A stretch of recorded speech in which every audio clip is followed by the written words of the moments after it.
నీ మాట ఆశీర్వాదాన్ని తెస్తుంది, నాశనాన్ని కూడా తెస్తుంది. సామెతలు 18:21. నాలుకకు మరణమును జీవమును కలుగు చేయు శక్తి ఉంది. మృదువైన నాలుక జీవవృక్షము. సామెతలు 15:4.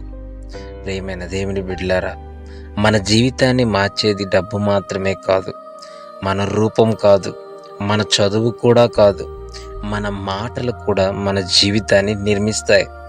మనం ప్రతిరోజు మాట్లాడే ప్రతి మాట మన భవిష్యత్తుకు ఇటుక లాంటిది. మంచి మాటలు మాట్లాడితే మంచి జీవితాన్ని కడతాం, చెడు మాటలు మాట్లాడితే మనమే మన జీవితాన్ని పాడు చేసుకుంటాం. ఒక ఉపమానం చెప్తాను వినండి. ఒక గ్రామంలో 2 రైతులు ఉండేవారు. ఒక రైతు ప్రతి ఉదయం తన పొలంలోనికి వెళ్ళి, ఈ సంవత్సరం మంచి పంట వస్తుంది, దేవుడు నాతో ఉన్నాడు అన్నాడు. నేను కష్టపడతాను అన్నాడు. మరొక రైతు, ఏం ఉపయోగం లేదు, ఈ సంవత్సరం కూడా నాకు అదృష్టమే లేదు, నష్టమే వస్తుంది అని ప్రతిరోజు మాట్లాడేవాడు. ఇద్దరూ ఒకే భూమి, ఒకే వర్షం, ఒకే విత్తనం. కానీ మొదటి రైతు ఆశతో పనిచేశాడు, రెండవ రైతు నిరుత్సాహంతో పనిచేశాడు. చివరికి ఎవరి పంట బాగుంది?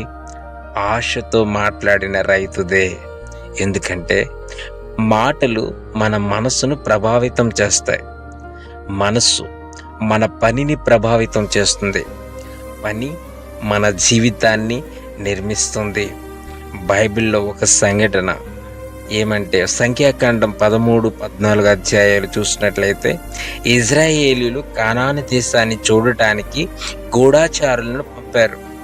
10 మంది వచ్చి, అక్కడ రాక్షసులు ఉన్నారు, మనం మిడతల వలె ఉన్నాం, మనకు సాధ్యం కాదు అన్నారు.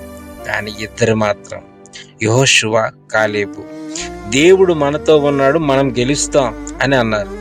ప్రజలు ఎవరిని నమ్మారు? భయపెట్టే మాటలను నమ్మారు. ఫలితం ఏమైంది? ఆ తరం వాగ్దానం దేశంలోనికి వెళ్ళలేదు. కానీ విశ్వాసంతో మాట్లాడినటువంటి యెహోషువ, కాలేబ్ మాత్రం ప్రవేశించారు. వారి మాటలు వారి భవిష్యత్తును నిర్ణయించాయి. ఈరోజు చాలామంది ఇలా అంటున్నారు, నాకు రాదు, నేను పనికి రాను, నా పిల్లలు మారరు, నా కుటుంబం బాగుపడదు, నా ఆరోగ్యం బాగోదు. సోదరులారా, ఇలాంటి మాటలు మీ జీవితాన్ని కూల్చేస్తాయి. దానికి బదులుగా ఇలా చెప్పండి, దేవుడు నాతో ఉన్నాడు, నేను ప్రార్థిస్తాను, దేవుడు మార్గం చూపిస్తాడు, నా కుటుంబాన్ని దేవుడు ఆశీర్వదిస్తాడు, క్రీస్తులో నాకు సమస్తము చేయగల శక్తి ఉందని నమ్మండి. ప్రియమైన దేవుని బిడ్డలారా, ప్రియ దేవుని సంగమా, ఒక ఇంటిని నిర్మించటానికి 1000 ఇటుకలు అవసరం. అలాగే ఒక జీవితాన్ని నిర్మించటానికి 1000 మాటలు అవసరం.